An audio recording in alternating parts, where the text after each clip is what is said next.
I really liked number 1. If you read that email, I put it in red on the new sheet I gave you, the old one online. Everything highlighted is new material or new things that happened over the weekend. Because we had a lot going on this weekend. So it just was really nice that we put a lot of emphasis on winning, and winning is important. But when you get an email like that, talking about our kids opening doors for people picking up garbage on the floor, that is not really normal. And I hate to say that, but I thought you guys would like to see that. Number 2, this is the new we're going to use it for college signings, among many other things, but this is something that I purchased out of. We have those calendars that we do every year, and we get a certain portion of that. And I threw some of that money to pay for the speaker system in the gym, and then also here. But this is the tablecloth that'll go in front of it, and that's the backdrop. So we just put that up in here so you guys can see whenever kids have signings. We got something looks a little more official than the wall mat in the gym that we've done for 112 years or something like that. Third one, we did just recently receive these academic awards, and I did put down what it takes for our teams to receive those awards. The coaches submit. There's a deadline. They have to submit their full team's cumulative GPA, and our girls tennis team won the silver, and our girls volleyball team got the gold. So congratulations to them. Number 4, again, BPA, we have 15 kids going to the state tournament. We have changed that to a club, so they are doing some fundraising and doing concession stands and things like that pay for like their hotel and things like that now. But we do have 15 different kids going to participate in that coming up here. And I have the date there, March 5th, 6th, and 7th. One act play went really well that day. We had 32 teams or 36 teams of elementary basketball. We put signs around and closed doors off, and there was no interference one way or the other. And it went as smooth as it could have. Even our team placed for the first time since 2003, I think, is what Jen came up with, where we took second place. So it was a good day. We had no complaints from the schools that came in and attended here, and I assume that we're going to get it in the future to have a really nice facility. We found a few things that we could tweak, but nothing that anybody noticed. So it was a good day, and our team did really well. Number 6, you can see Math League. That's where I spelled Shamala wrong. Kennedy Shamala, Emmett Mocked, and they are in the top 25 of Math League going on. Today we hosted the regional event and had about 90 Math League members here. We expected to be done and cleaned up about 3, and at 1 o'clock everybody was out of the building, so it went really smooth. Mr. Olson did the majority of the work. He did a fantastic job, but it sounds like they're interested in us maybe hosting it again. It's been at ACGC for years, but the people really like to come in here to our facility too. They like the big commons area and things where the teams would sit. Number 7, Knowledge Bowl's been doing really well. It's a smaller group. Seth Falk does a good job. He's having his practices at nights to help so the athletes and stuff that want to be a part of it rather than having it after school. So he basically sits in the boardroom until they're able to get out from practices and things like that. And we're really having some success. So that was something that was added. We went all the way to Glencoe Silver Lake this weekend, and we only had 3. I think you can have 4 on a team. So it was Kennedy, Olivia, and Ethan Deacon, and they took second place, getting edged by Melrose, I believe, 54-53. So that's actually pretty impressive. I just went to the section dance meet this weekend. I will say that I'm really glad I don't have to host that. Looks like chaos, but they do a good job over at Montevideo. And our team performed really well. They did not qualify for state, but our team did place 3rd in the conference meet this year, both, and that was just a week ago, in jazz and in high kick. I'm not sure we've ever done that. As far back as I can remember. Jamie's been the coach for 15 years, and I don't think we've ever placed top 3. And again, as I added there, Lackapaw Valley was state champions in both last year, jazz and high kick, and Yellow Medicine East were runner-up in the state in both. So the 2 teams that beat us in the conference are the defending state and runner-up champs. So our girls did a great job.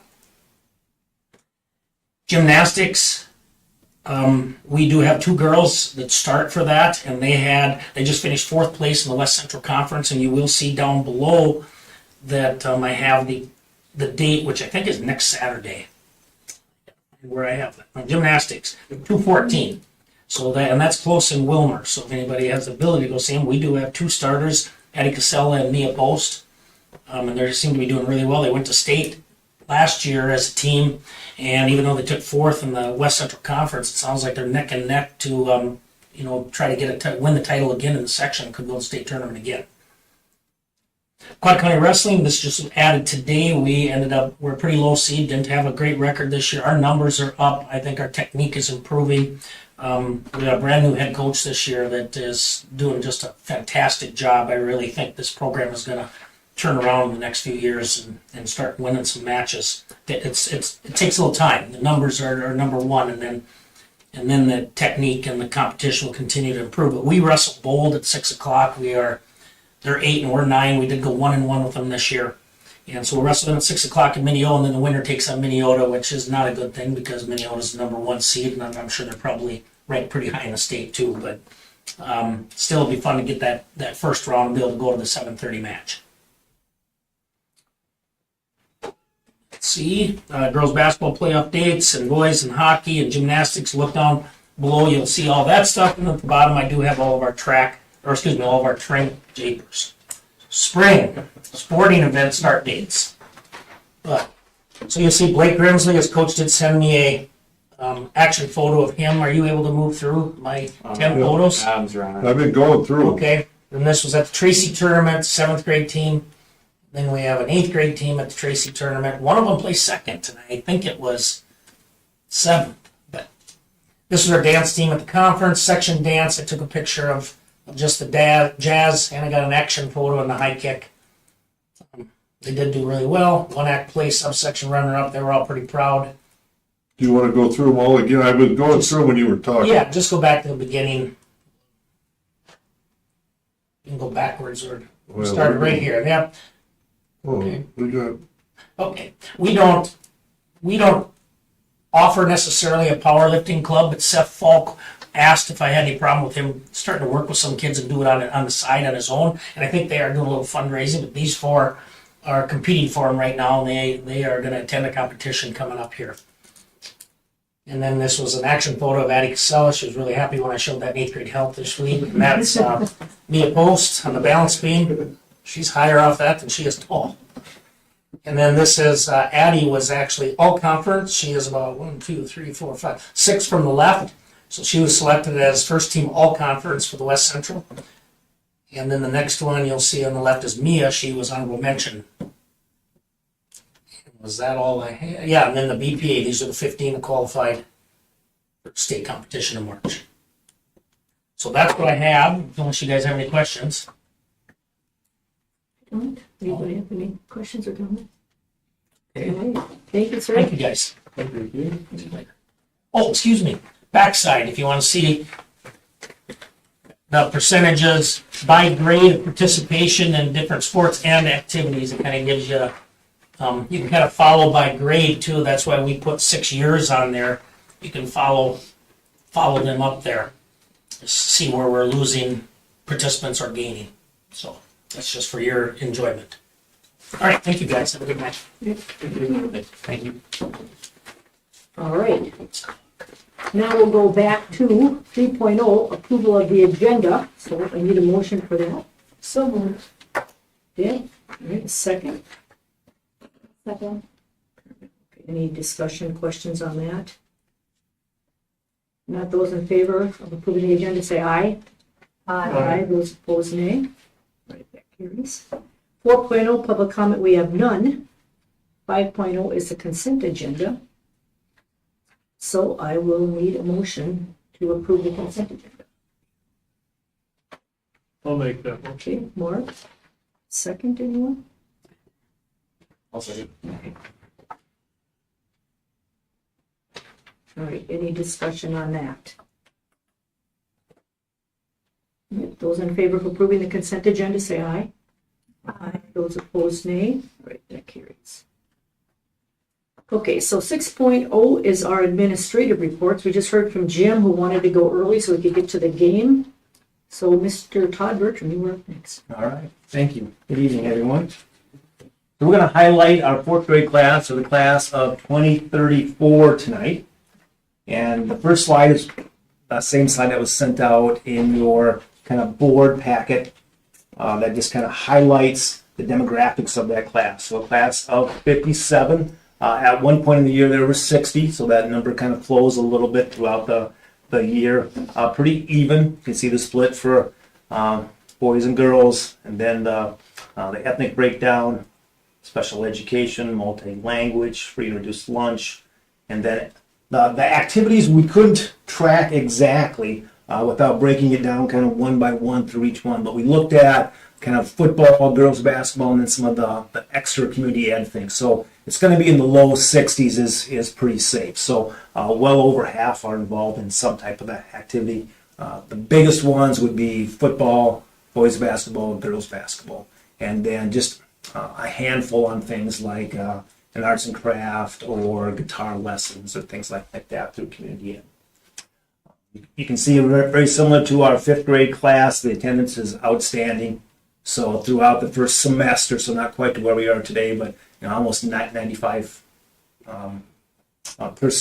daily average, so way above the state average. And you guys know this, but the most important thing for us is to get kids at school to help them learn. So the biggest drawback to academic scores is when we don't have kids that are coming to school. I think last year in our state report, we had 2 kids in the elementary that we turned in truancy referrals on. So we do a really nice job there. And that kind of links in with, and it's not on the slide yet, but in your packet, it links into some of those student surveys that you have. So they feel safe at school, 90% of the grade, their teachers care about them, 95%. They've got a friend at school, they follow the Wolverine way, 98%. So just a lot of connections to our school. So we're really proud about the social and emotional learning, and that's a big reason why that attendance is so high, because they feel like they belong here, they feel safe here, and they have friends here. So that's the first step before we can tackle the academics that go along with it. The later slides kind of highlight those challenges that we're continuing to work on. We're really focused on reading because of the READ Act. Math goes right along with that. You can see our data is from the year before the 3rd grade MCA test, and then I broke it down on the FastBridge scores. Those FastBridge scores will show you from 3rd grade and then 4th. So 3 times in 3rd grade, 2 that are done in 4th grade. And I just want to kind of highlight or at least point out it's a lot of data, but we're getting better and better at it. And I'm not going to pass this around for you, but what we can print off packets like this that I'm showing you that will show every student in that grade, and then it shows their improvement from one test to the next. So we can look at them kind of specifically. And what we're looking for is sometimes a student is at risk on the first test and is still at risk on the second test. If you just look at that data, you would feel like you're not making gains. But that isn't true. So I've got one student here that was at risk with a 59, the next test at risk, but at a 100. And that put them in the 90th percentile for growth. So one of the top growths of all the FastBridge tests, but still at risk for this break. But then it projects, and if they continue on that growth, they would move into low risk by the end of the year. So that's the kind of data that we like to look at, not just what category are they in, but are they making gains. And in this class, we range from about 78 to 90% depending on fluency or just reading comprehension scores on those gains. So that means that 90% of our kids in that grade are making progress towards that next test. So sometimes when you see the data, it's just showing you what broad category they're in, but it doesn't always measure the growth that we're seeing. So just wanted to point that out to you. The video clip that we've embedded here is a little bit long, so I'm going to talk fast and try to go through the last slides pretty quickly. But it's going to be our 4th grade staff kind of talking about the importance of reading and kind of how to instill that love of reading into their students. We definitely have to focus on the core parts of it, the fluency, comprehension, morphology, being able to sound out words, but we also want them to like what they're doing. So they have to balance that, instilling a love for reading while they're trying to make those gains in those reading skills. So I'll let them kind of walk you through that, and then you'll get a chance to hear the kids talk about some of their favorite books too.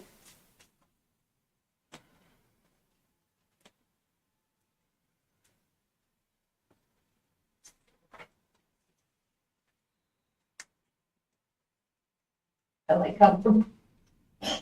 Well, it depends on the kid, because really, some students really come in enjoying reading, and other students come in and they really are hesitant, or they haven't found their niche yet, and it takes them a while sometimes.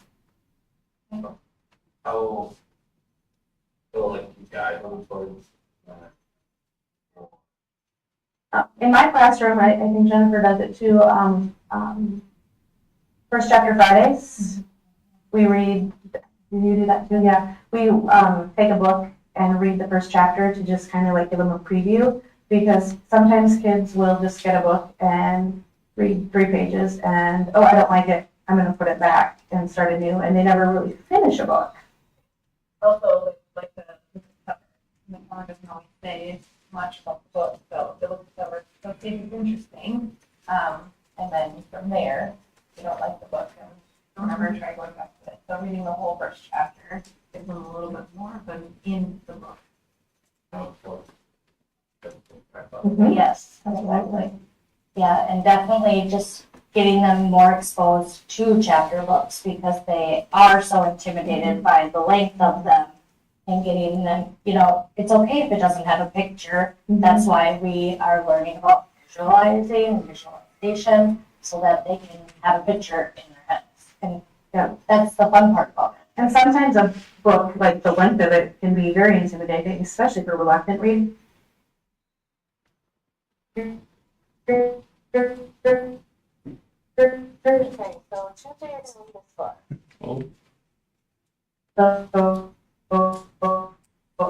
it's like a DJ.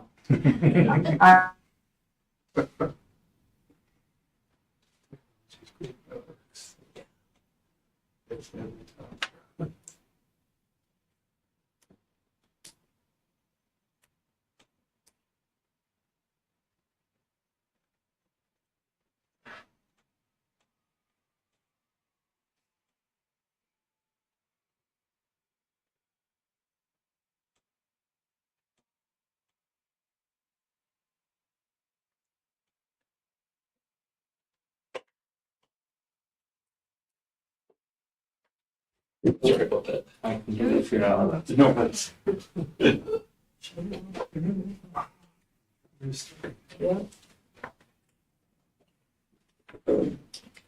Cord okay? Oh, yeah. Magnetic one anyways. Change my password. Step and someone with Carmen's phone against the secondary device. I go through that, so.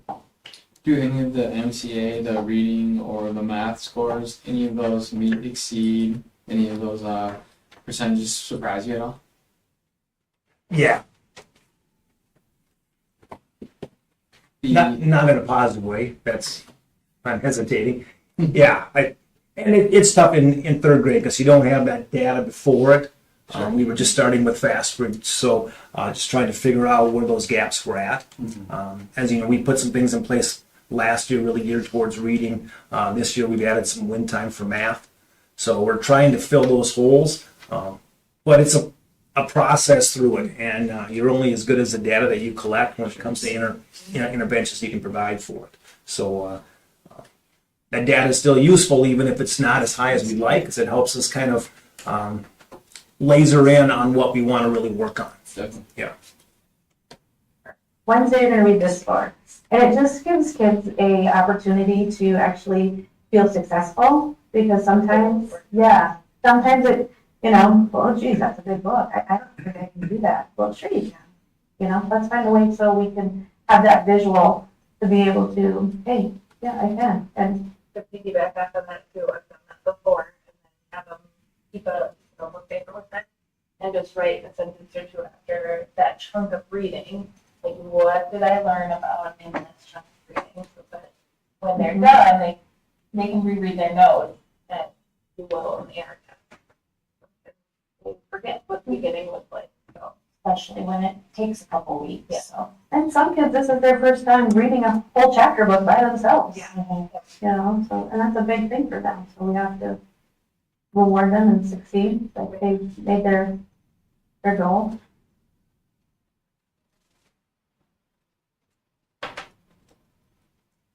think you have to find what they're interested in, and just break it down.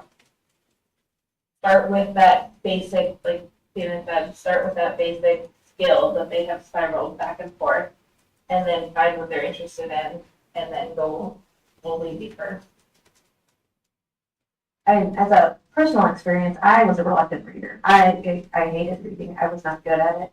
So I use that a lot with my kids. Like, hey, I did not like reading, but now, like, if I have the opportunity, I'm going to pick up a book and read it. So just because you don't think you're good at it or you don't enjoy it in fourth grade doesn't mean that you're not going to come to love it later in life.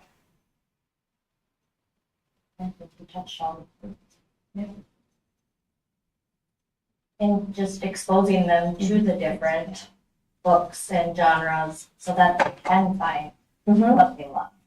And I think too, we do a book talk with, or is it book talk? Book tasting. A book tasting with Char from the library and now our library. And she does a great job getting that all set up. So they go to the different genres and they flip through the books, read it, like look at the pages, read a couple pages, read the back of the book, and gets them exposed to different genres that maybe they didn't know. And then they write down, what they see, what they like, and they make a list of books they want to read. So it gets them that exposure. And she's a great resource. I had kids who come in who really enjoyed reading, and when you're at that fourth grade level and they really enjoy reading and they've read all the series that we can think of, the content sometimes for those higher level books are not necessarily fourth grade appropriate. So Shar is a great resource, like, hey, so they read this, and this, what else would be a good pick for them? And she's done a really nice job of that as well. Yeah. Because she's knowledgeable. He's very knowledgeable, yeah.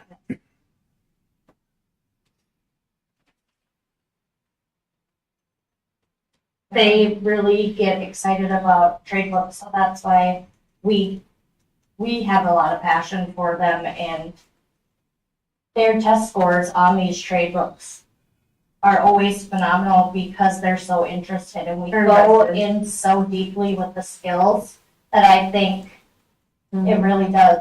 Trade books are a great resource for us to use. Yeah, that dialogue that we get with them, sometimes even they'll say something and, oh, yeah, I hadn't thought of that. I've been teaching this book for, 10 years, and I'm like, I hadn't thought of that, but yeah, you're right. So sometimes their perspective definitely makes us go deeper than what we necessarily don't always do. So just that talking back and forth. And I think that's important to note too, though, that when we do trade books, we still bring in all of those skills and try as many of those skills to the trade book as possible.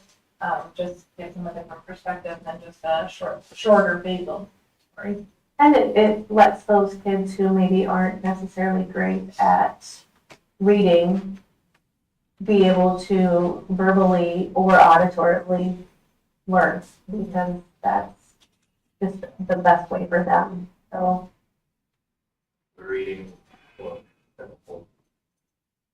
Oh, yeah. yeah.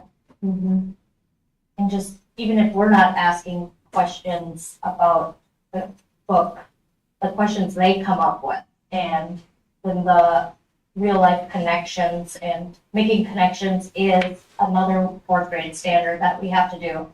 So, even the text to text, I read a book that was kind of like this and how it was different. The vocab. The vocab. We get a lot of vocabulary.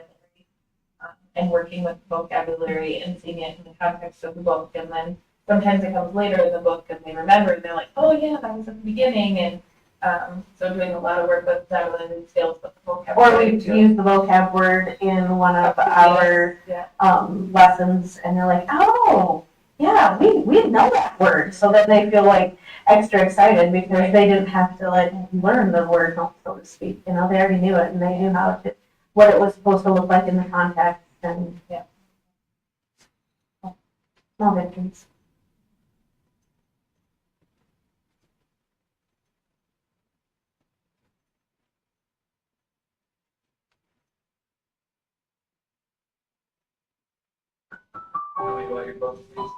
It's where this guy was going skiing, and then his little brother, didn't look where he was going, and then he skied him off a cliff and broke both of his legs. Now he's in a wheelchair, and then he has, he uses the public security cameras to check all over, and he's seen a red panda, a swift fox, and a.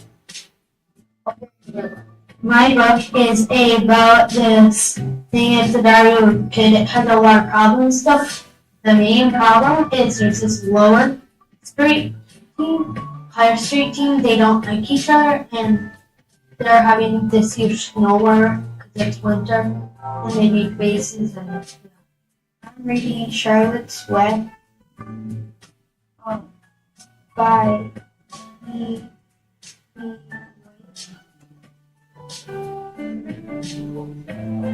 It's about a baby that was peaceful. I'm gonna talk about Harry Potter's Deathly Hallows Part 2. Probably when Harry defeats the people.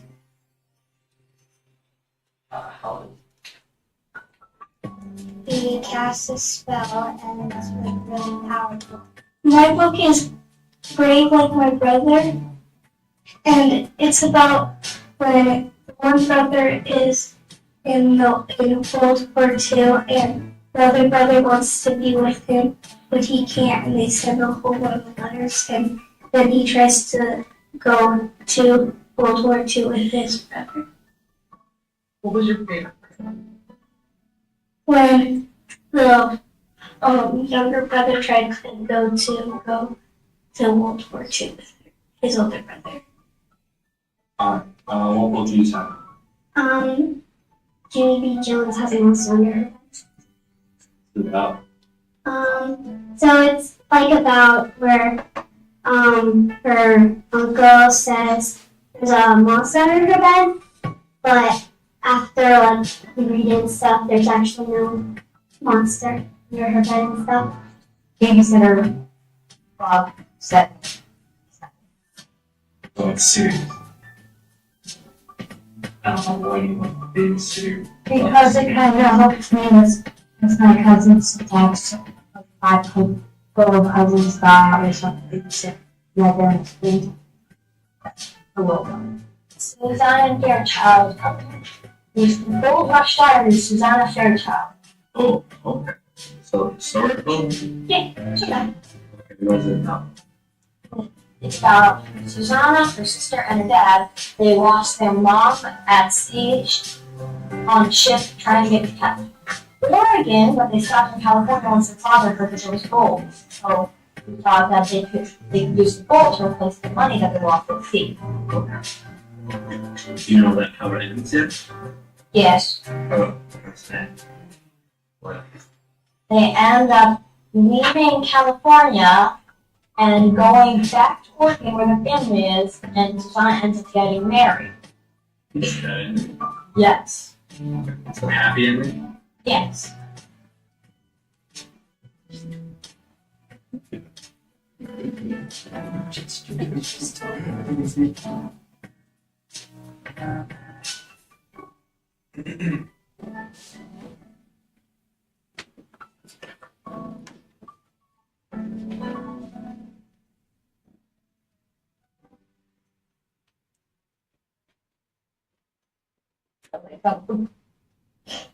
Cut. Start over.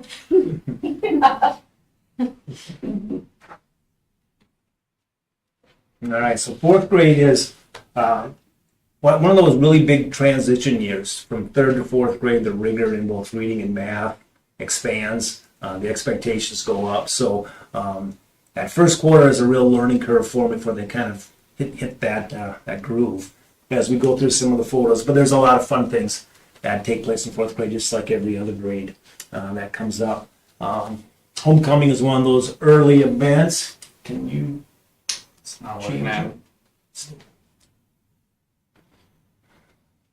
And of course, that involves all of the dress-up days that go along with it, and a real chance for them to kind of build that connection within that class.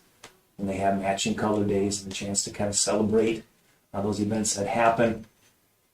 The one on the right, they'd set up some stations in the gym that kids could go through and different kinds of activities, and that's the kind of photo station that they could go to there. Shortly after that, we go into Veterans Day, and our 4th and 5th graders write essays that they submit to the Women's Auxiliary. This year it was kind of happy birthday America for the 250 years. So they wrote those and turned them in. And then you can see they stayed around and got a picture with some of the veterans that came to our program that day. So it's one of our 4th grade classes. Of course, it seems like it was months ago, but it's coming back around, warm weather. There's our outdoor classroom, and they did some buddy work with one of the high school science classes. So they came and picked up 4th graders and then took them on that nature walk on the trails, and they answered questions and tried to kind of down some of the things that they saw and collected, from leaves to flowers to a variety of things. They mentioned Char and what a great job that she's doing for us. We're so fortunate to have her as part of our team in the elementary. So she does that book tasting, which is where she sets up different kinds of genres and have the kids go from table to table in a timed kind of experience to find out what books are kind of most enjoyable for them. She also brought in an author/artist. So the students were able to join kind of remotely from their classrooms, and he taught them some techniques on drawing, and then he shared kind of his illustrations and some of his stories, and they had a chance to do that. So you can see they're following along on the left, and then on the right, there's their final product for The Wild Robot. So those are the stories that he does, and we have that book in our library. So great way to get the kids excited. And of course, Santa comes and visits them, so even though they're in 4th grade, they still enjoy having Santa come by. And they have their Christmas parties, so Halloween parties, Christmas parties, and then Valentine's parties. That's coming up on Friday. So, and then we had a special treat in Phi Ed. Again, we're really lucky we have Phi Ed every day, so all of our kids get 30 minutes of activity, whether that's preschool through 5th grade. And we had the Southwest Marshall boys basketball team come in, and they were part of the Phi Ed class to run stations and teach the basketball skills. So it's nice of them to volunteer their time to come to our school and do that for us. So those are some of the big events that the 4th graders have experienced so far. Now, I'll zip through the rest of mine really quick. We talked about kind of the FastBridge data. We just completed those winter assessments, so we have the new data on reading and math. We use that to kind of guide our WIN instruction. So those 30-minute blocks, we divide the kids kind of on what they need, and those scores kind of help us do that. We'll also be doing some CAPTI testing. That's new for us this year. It's new for Minnesota this year. And that'll be for our 4th and 5th graders, and then also all the way up through 12th grade. And again, that's a reading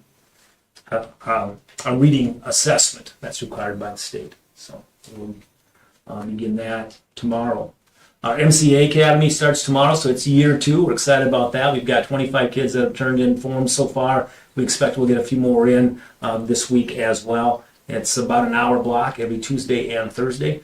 16 sessions kind of leading up to the MCA testing in April. So we have a 3rd, 4th, and 5th grade group that will be taking part in that.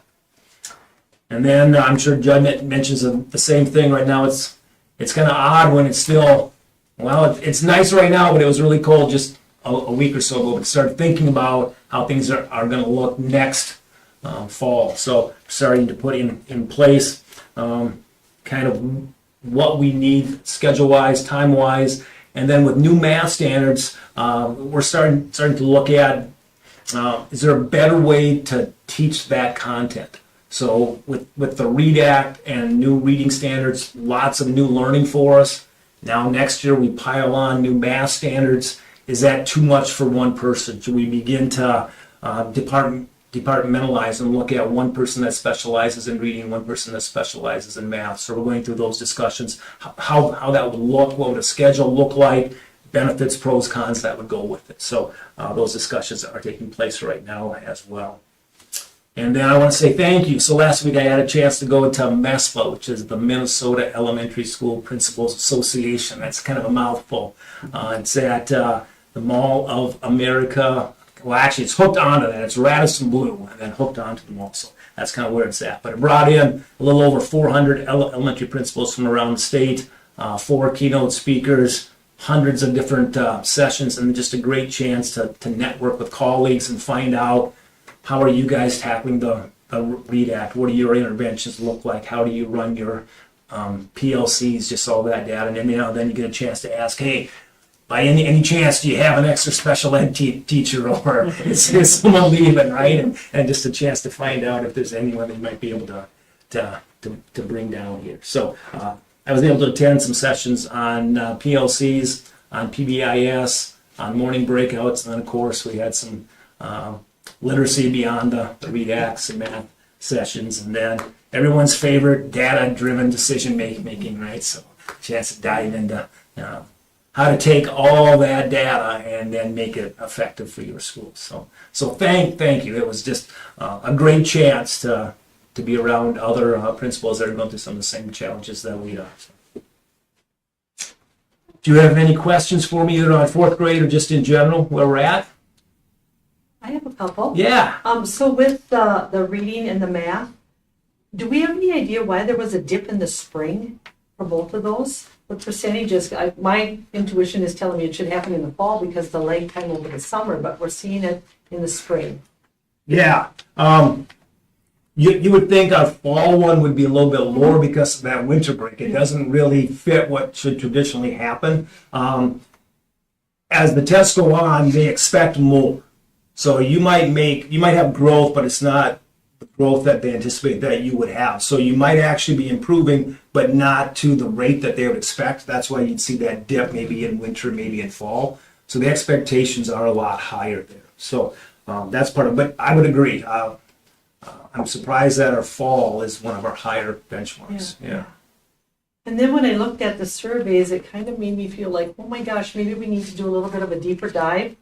When we had 29%, almost 30% of the kids that were not proud to be a McRae student, 10% didn't feel safe in our schools, Yeah. and 17% didn't feel like they belong. And it's just like, can we do a deeper dive into that and maybe find out what are some of the root Absolutely. causes Yep. of that? And we collect data in a variety of ways. I think there's probably 3 different surveys that we give throughout the year that are a little bit more specific with Okay. it. But yeah, and it was 88 that weren't proud. The 5th grade group was 100. So, you go back from grade to grade when you ask them on that day. Mm-hmm. But yeah, the one that was the lowest was the 83% on do I feel like I belong here? So just those connections. But you flip that over, 93 of them have a friend, and 95 felt a connection with their teacher. So yeah, you want to dive in to figure out why that one was a little bit lower. Absolutely. Do you think they jokingly answer sometimes? Or There's always that chance. Nothing's going to be perfect. Sure. You might have rushed. You might have not thought it through. You might have been having a bad day. Maybe you and your friend had a fight in the morning. You took that survey, and then you're feeling a little bit down. Maybe you just got in trouble by a teacher. So there's so many things that can play a role. But it's definitely worth looking at to find out what's driving some of those answers. Yeah. Any other thoughts, questions? No? All right. Thank you, Todd. You will. All right. We've got Judd, we next, his written report, he's not here, it's rather short. Sure, you've read it there. I guess we've got snow week going on this week. Couple other things he brought up there, but does anybody have any questions or thoughts about anything on his report? Not? Okay, thank you. Well, then we'll go on to you, Adam. Yeah, so it's been a great month, but before I begin, I just want to thank Todd and Greg. Anytime we can bring, they know I like student voice and staff voice to our meetings. We've been trying every week to get a little bit better with our videos, and we're going to continue growing.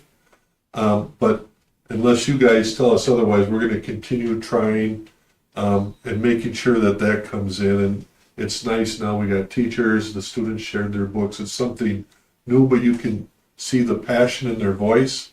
And they chose to do it. And you hear about fear of speaking so much, but when they're doing it with somebody they know and trust, it just comes out naturally. So, even though they might have been nervous, you saw them stand up. And that just leads to, we start with the CEO. This is a program we run at St. In McCray, where students are creating businesses through this special program where we partner. And Ben probably knows the most about this, but I got exposed to it right when I was hired. We have one of our seniors started 2 businesses, and they're just so proud of it. And this weekend was in McCray we offer, I know this is West Central CEO, but our students did a fishing tournament. It was $25, and they were just jazzed. So they were going to go out there, and I'm asking all these, how many holes do you get? And I only can have 2, Mr. Hole, but it's 25 per hole. But then I found out you can put a temporary fish house where normally you wouldn't see those at a fishing tournament, but it was well thought out. They have a great logo. But you can see the fun. There's a little crayfish over the side. They had a little fire, but just excitement. And they're getting hands-on learning that other schools might not get. And it's all because we have a partnership with the CEO program, and the students get exposed to so many other businesses, but then they put what they're learning into action. I haven't seen them yet to find out what the biggest fish was, but tomorrow they'll be here. But just wanted to show there. And then we had our preschool screening. Here's one of our photos happen recently, and what a fun day. They were getting tested in excitement. So that happened down at the elementary part. And then Todd and the elementary, they had the McCray Fitness Challenge. So normally we do jump rope for heart and whatever it's called, but this year, and I think we're going every other year or every third year, where we're, instead of sending the money to the Heart Association, the school's going to take that money. In this case, they want to buy roller skates. So instead of renting them for $6,000-$7,000, they're using this money. And their goal was $9,500, but they raised $8,350. So they're already there. So we'll have our own roller skates. So maybe not just once a year. Now they'll be able to do it a couple times. And over the weekend on Sunday, we have free open gym. One of the girls was roller skating with her little light wheel showing us, because I happened to be up here this Sunday and got to see that. And then we had at the high school, middle school, we had registration exposure, so they could go and ask some questions about electives. But just, you see the candid shots, you're seeing smiles, you're seeing happiness, you're seeing intrigue, but they get questions answered as they're choosing the classes that they want to be in. So that was another good event. And then I know we care about Franny, but this little young man, he gets to set his own goals, so the reward he wants. He chooses to spend time with Franny from the elementary wing, so he takes his time to walk down, and they just have their time, and then he posed for a photo. But it just shows the impact that person, our new employee, is having on our school as well. So while we're on it, we had a great month. Any big questions? I know, I don't talk, I send that one report out, but then I like to show and talk about, what's going on in our school most recently. You had some thoughts about the calendar? Yeah, that was coming up, but I do. So the calendar's coming. But we put 3 days, I had nothing to do with it, but it was promised that once letter training was over, they would reintegrate 3 days back in the school, which gives us some flexibility. So I was hoping to talk about snow days. So we have snow days and e-learning days. I would like the ability to have 2 of our first 7. So we have 5 e-learning days, and then we have some days where we wouldn't have school, and we could make them up. You guys would choose. This year we have to make them up, but going forward we have 3 days, but 2 of them we'd come back to you and ask, do you want us to make those up, yes or no? But have what I would call discretionary days. So say the day after break, it was really windy or too icy to have school, does that make sense to use an e-learning day? Or does that make more sense to have a discretionary day? The e-learning day can't be any new information. So why would we have an e-learning day the day after a break? That doesn't make a lot of sense in my head, but if we had a discretionary day and then make our next one an e-learning day. Or if it's a 2-hour late start and then the wind is still so bad outside we can't see, does that make sense for an e-learning day? Probably not, because our classes are only 20 or 30 minutes. Let's use that as a discretionary day. And really maximum, if we're gonna use e-learning to make sure learning happen in the classroom, wouldn't it make more sense when they're full day in the middle of our learning where they can, get reintegrated of what, reteach what was going on? Because we're not supposed to do the new learning on those. So I would just like the ability, since we put these 3 days back in for 2 of them, to be able to say, it's supposed to be an e-learning day, but it doesn't make sense right now. Let's have that as a discretionary day. Or it makes sense to have an e-learning day, and even though it's supposed to be, 2 of this, 1 of that, 2 e-learnings, then a discretionary. Maybe we have 3 e-learnings because that's what's needed for us to learn and maximize what our teachers do best, which is instruct. And then be careful and strategic when we use the discretionary or the makeup days, because we have that flexibility now back in our schedule from some thought that you guys built in prior to me coming. His letters training will be done. So when you get there, that would be my thought, hope, is you trust me that I'd be very strategic when we do e-learning and when we would do a discretionary day. Any questions on that? I suppose the way that we have it now, the issue is like thinking of, is it this year? Like the day before Christmas break was crummy weather. So it's supposed to be, watch movies and hang out and Christmas party day. And then it ended up being e-learning, which not ideal. So that would have been one where it could have been a discretionary day instead. But the way that I guess our policy or our approach is like first 3 are e-learning and then it's 3 snow days and then it's 2 more e-learning. But the discretionary allows for just kind of Some common sense. Yeah. I think the discretionary, the common sense approach in the discretionary days makes a lot of sense to me because of that exact reason. I think if you just said, well, it's got to be this, it's got to be this, and it's got to be this, then you kind of take out the obvious times where it's like, okay, this. Because, nobody likes e-learning days. Teachers don't like them, students don't like them, but they like that more than going. This is what I always tell people too. You either go to school now or you go to school in June. So then all of a sudden it's like, okay, yeah, you're right.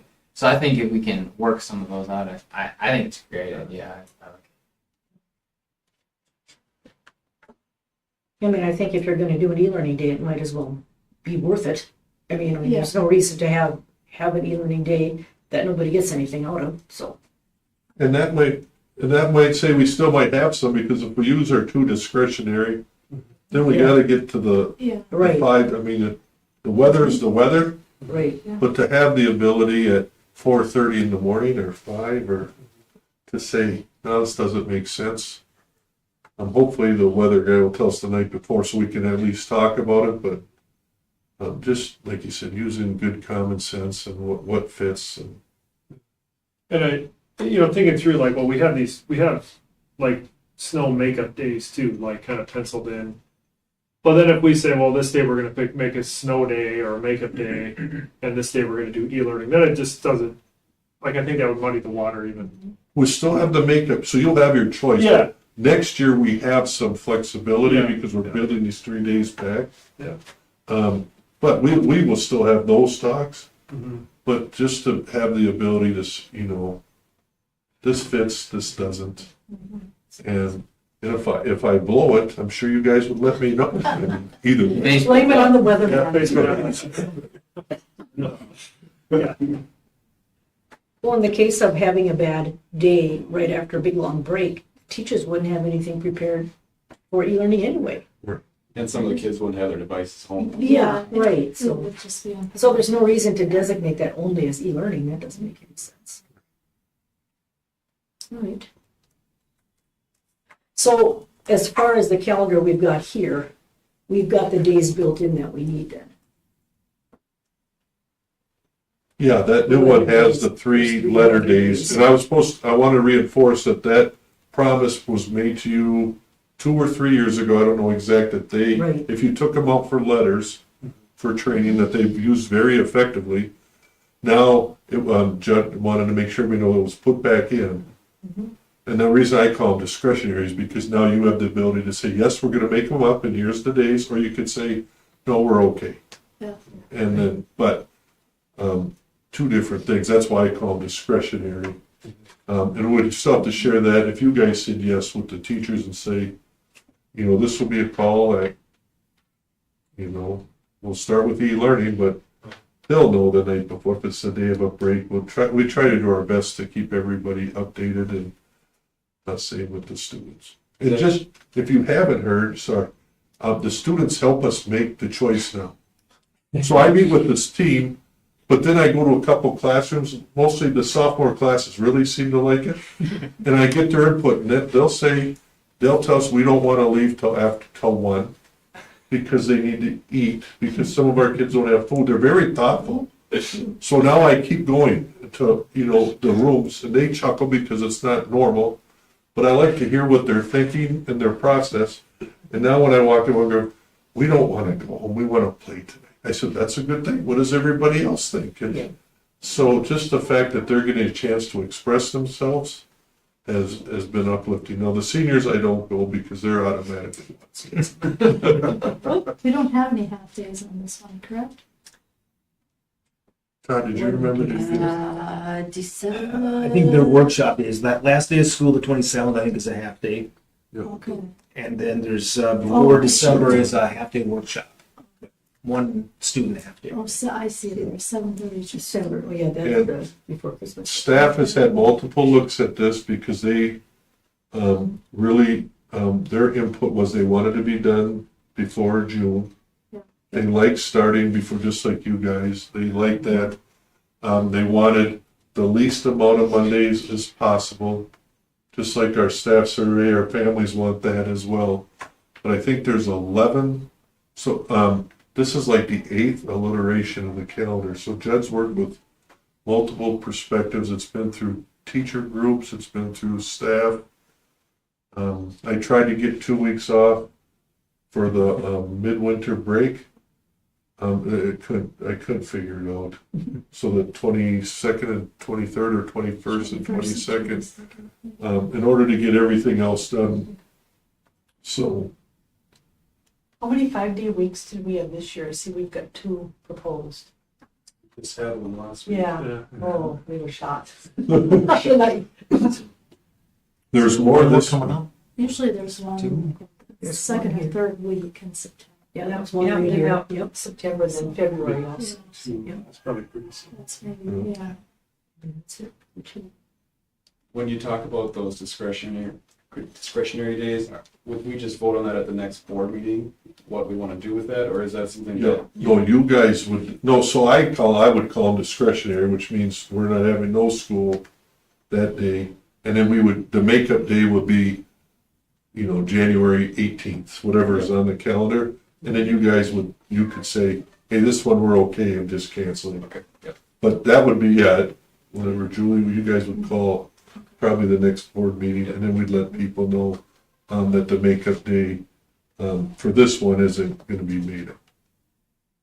Was the original idea of having that layout of e-learning, was that just to kind of give some structure behind it? Well, there are basically 50% of people that like snow days, Sure. and 50% of people that don't. And I don't know, 3 or 4 years ago when the weather was so bad, we ran out of e-learning, and then we started with this Make it makeup up. process, and we're very happy. So it was kind of like a compromise. Yeah, there was no consensus on which way to go, so we had to just kind of split the difference. So I'm wondering on this calendar here where we're talking about the weather days at the bottom there, do we have to reword that scenario there? I mean, that's not descriptive of what we're talking about. So those will still be our weather days, but The you days could, would still be there. they'll still be there, but you could say we'll have those 3 now that are getting put back in that we're not making them. Or you could say we will, which would be fine. I just call them discretionary because I'd rather do like on the day they were gonna have all their parties, Yeah, the ability to make that a day, a snow day. yeah, instead of e-learning, because Yeah. that seemed like a waste of a learning day. Right. And You're talking about this red Yeah, the section big box on the bottom, yeah. where it lays Says out, the you first have to three. do That's what I'm three, saying, you it's have to laying do out what we- e-learning. But that's not what we're talking about doing, so we'd have to. Well, Why not just make them all discretionary days? Like, get rid of that, Yes. and just each day you just make a decision. If the weather's bad, we just make the decision right there. It's gonna be an e-learning day, or it's gonna be a day off. Yeah, it makes sense to me, because what if you ran out of the days you needed, what are you gonna do? Right. Then you're left with only the options that you said you could do here.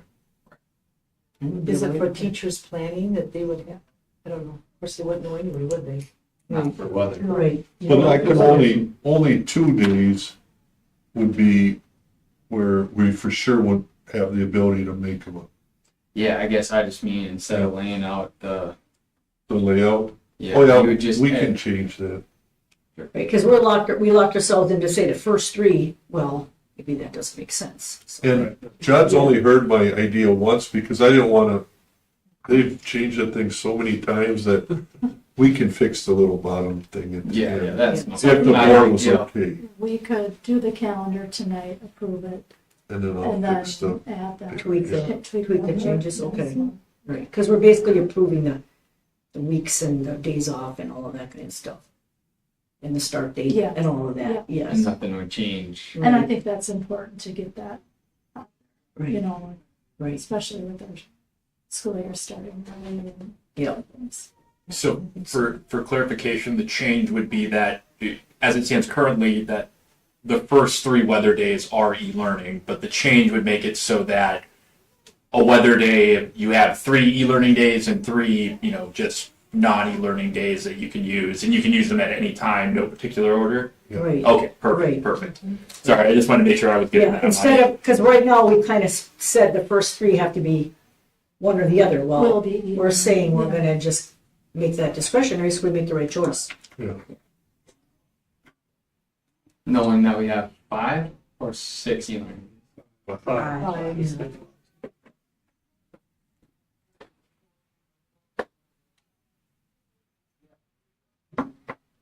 I think I like the idea. I think it might be something we just have to try and Yeah, see what the impact is. And I like the idea of I was trying to like taking the feedback, like that day before Christmas is nobody was happy about it. Yeah, yeah, We had to do something. yeah. yeah. But then, yeah, went to the policy and it says we're. Well, we said we would do it anyway. Yes, Yeah. so, yeah.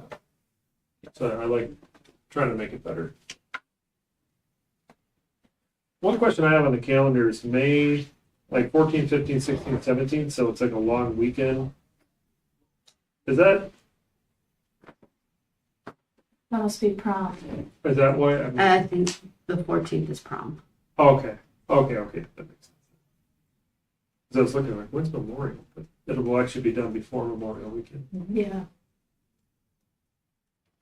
Memorial weekend must be the 31st. First must be Late, Memorial okay, Day.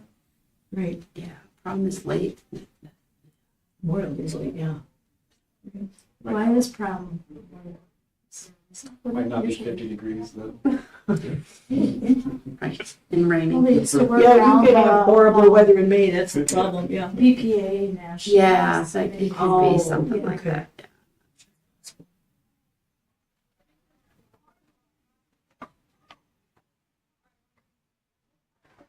Okay, any other thoughts on that calendar or anything else? All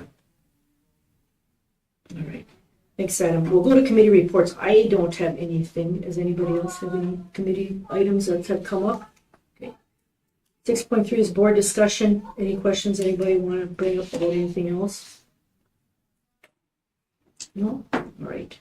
Then we'll go to 7.0, the business items. 7.1 is a resolution accepting donations from the McRae Parents Club, $750 to the McRae Girls Basketball, from the Dover Firefighters Relief Association, $100 to McRae FFA from Elizabeth Johnson and Renville Sibley Cooperative Power Association. So, need a motion to accept that? So moved. Deb, second.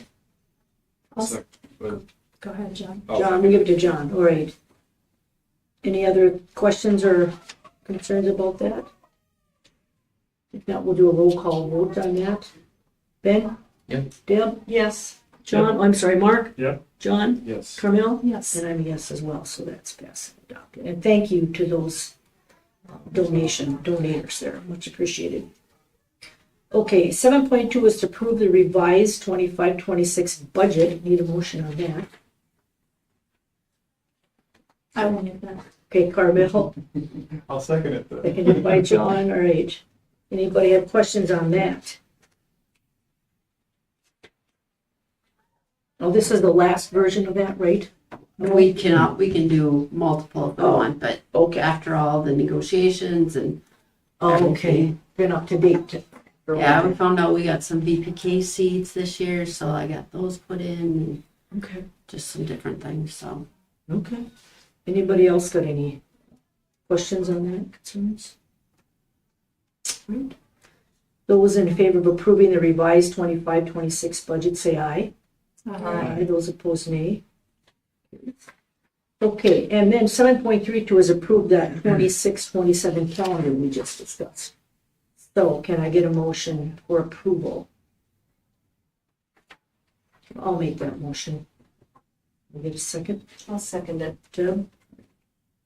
Anybody have any other thoughts on that right now? Do we have to add a caveat that they'll change that bottom part, or can we just accept it and make minor changes?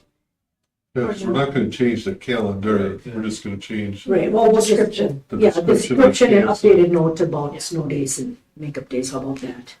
And I'll put the new wording in a week from Friday to the. Right, okay. All right. All those in favor of approving the 26-27 calendar with the revised note about snow days and makeup days, say aye. Aye. Those opposed, nay. That carries. Okay, there's a list of our meetings coming up there. Need a motion to adjourn. So moved. Carmel, second. I'll second that. All righty. It is what, 7:02. Oh, I got a vote. Who wants to go home? Aye. Aye. Thank you.